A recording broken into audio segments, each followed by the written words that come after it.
أعوذ بالله من الشيطان الرجيم بسم الله الرحمن الرحيم للذين يؤلون من نسائهم تربص 4 أشهر فإن فاءوا فإن الله غفور رحيم.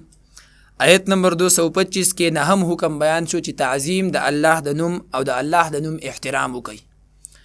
او د نیکی د کارونو نه د تقوا د کارونو نه د اصلاح د کارونو نه قسمونه مخوري.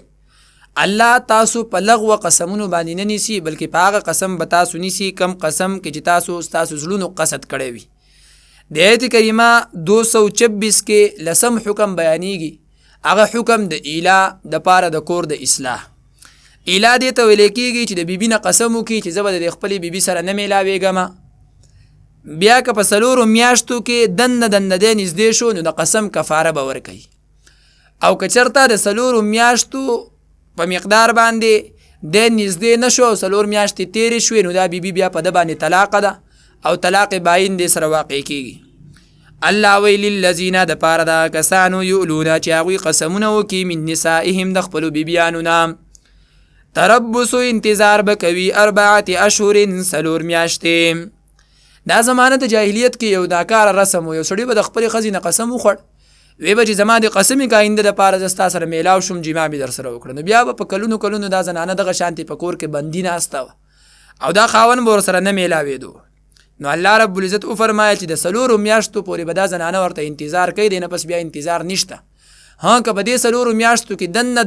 دا خاوند د بیبي سره میلاو شو نو قسم یې خوړلی او قسم یې مات شو، نو دی به د قسم کفاره ورکړي،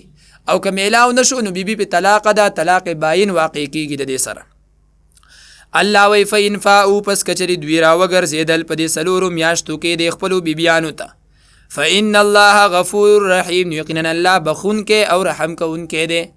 الله وی که د 4 میاشتو کې د بیبي ته راوګرځېد د هغې سره جما وکړه، کوروالی وکړو،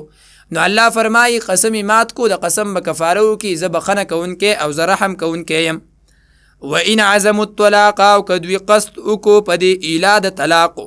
فإن الله سمیع علیم، یقینا الله اوریدونکی او پوهه دی. او الله رب العزت فرمایي که چېرته دوی قصد د طلاق وکړو په دې ایلا سره، هغه داسې چې دی د 4 میاشتې د بیبي سره میلاو نه شو نو دا بیبي په طلاقه شوه، نو الله وایي زه هر څه اورم او په هر څه پوهېږم، یعنې د ده الفاظ ما هم اورېدلي دي او د دوی په دې حالت باندې هم پوهه یم. وآخر دعوانا ان الحمد لله رب العالمين. الله الله الله الله الله